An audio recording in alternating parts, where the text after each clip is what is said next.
Hello guys, কেমন আছেন সবাই? চলে এলাম লাইভে, কিন্তু লাইভ না, আসলে এটা রিল আমি পোস্ট করবো, ঠিক আছে? রিলস ছাড়া হয় না, শুধু লাইভ লাইভ আসছি। তা এখনো ট্রেন আন্দোলনে দাঁড়িয়ে রয়েছে। সবাইকে জানাই শুভ ষষ্ঠীর প্রীতি শুভেচ্ছা ও ভালোবাসা। ভালো থাকবেন সবাই, সুস্থ থাকবেন গাইস। আর এ মনে হচ্ছে ষষ্ঠীটা আমার ট্রেনেই কাটবে, ঠিক আছে? এই ট্রেনে বসে আছি এখন, মাথা খারাপ হয়ে রয়েছে, ঠিক আছে? 9টার ট্রেন 10টায়, 11টা, 12টায়, 9:30টায় পৌঁছানোর কথা আমাদের হাওড়ায়, কিন্তু আন্দোল এই দাদা ইন্ডিয়ান আর্মি, আমার দাদার সাথে একজন পরিচয় হলো ট্রেনে। দাদার কাছে অনেক কিছু শিখলাম আজকে, খুবই ভালো লাগলো দাদার সাথে পরিচয় করে। Thank you. দাদা আমাদের ইন্ডিয়ান আর্মি, ঠিক আছে, রিয়েল হিরো যাকে বলে।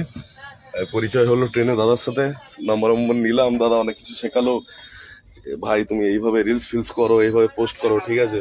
তোমার ফিগার ভালো আছে, এই সেই ভালো ভালোবেসে অনেক কিছু বললো। তা স্টেশনে আমরা দাঁড়িয়ে রয়েছি, ঝালমুড়ি ফালমুড়ি আসছে গাইজ, ঠিক আছে, খাওয়া দাওয়া হবে, দেখা যাক। হ্যাঁ রিলস, না রিলস। তা গাইজ, শুভ ষষ্ঠী, সবাইকে ভালো থাকবেন, সুস্থ থাকবেন। Love you guys, stay fit, stay healthy. দেখা হচ্ছে খুব শিগগিরই।